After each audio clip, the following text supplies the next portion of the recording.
नमस्कार दोस्तों, मैं योगेश सेठी आज एक बार फिर आया हूँ आपके सामने एक नई कहानी लेकर। कहानी का टॉपिक है आशा है तो जीवन है। If you have the hope you have the life. एक राजा ने दो लोगों को मौत की सज़ा सुनाई। उनमें से एक यह जानता था कि राजा अपने घोड़े से बहुत प्यार करता है। उसने राजा से कहा, यदि मेरी जान बख्श दी जाए तो मैं 1 साल में उसके घोड़े को उड़ना सिखा दूंगा। यह सुनकर राजा खुश हो गया कि वह दुनिया के इकलौते उड़ने वाले घोड़े की सवारी कर सकता है और उसने उसे माफ कर दिया। दूसरे कैदी ने अपने मित्र की ओर हैरानी से देखा और बोला, तुम जानते हो कि कोई भी घोड़ा उड़ नहीं सकता।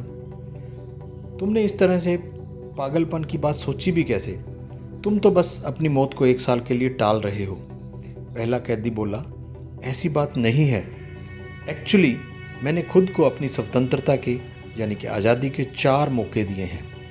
पहली बात, 1 साल के भीतर राजा मर सकता है। दूसरी बात, मैं भी मर सकता हूँ।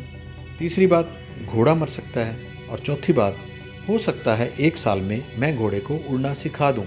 कहानी की सीख दोस्तों ये है कि बुरी से बुरी परिस्थितियों में यानी कि बुरे से बुरे एनवायरनमेंट में भी हमें कभी आशा नहीं छोड़नी चाहिए। We should be hopeful always. In any condition, we can find some solution. So stay hopeful, stay happy always. दोस्तों, आप भी अपनी खूबसूरत ज़िंदगी को जीने के बेहतरीन मौके दीजिए। Do not panic, be careful, please follow the Covid appropriate behaviour. अपने आप को वैक्सीनेट करवाएं, 2 गज की दूरी बनाए रखें, मास्क का प्रयोग करें, खुश रहें, अच्छा खाना खाएं और अपनी इम्यूनिटी बढ़ाएं। और जब तक ज़रूरी ना हो घर से बाहर ना जाएं। Stay home, stay safe.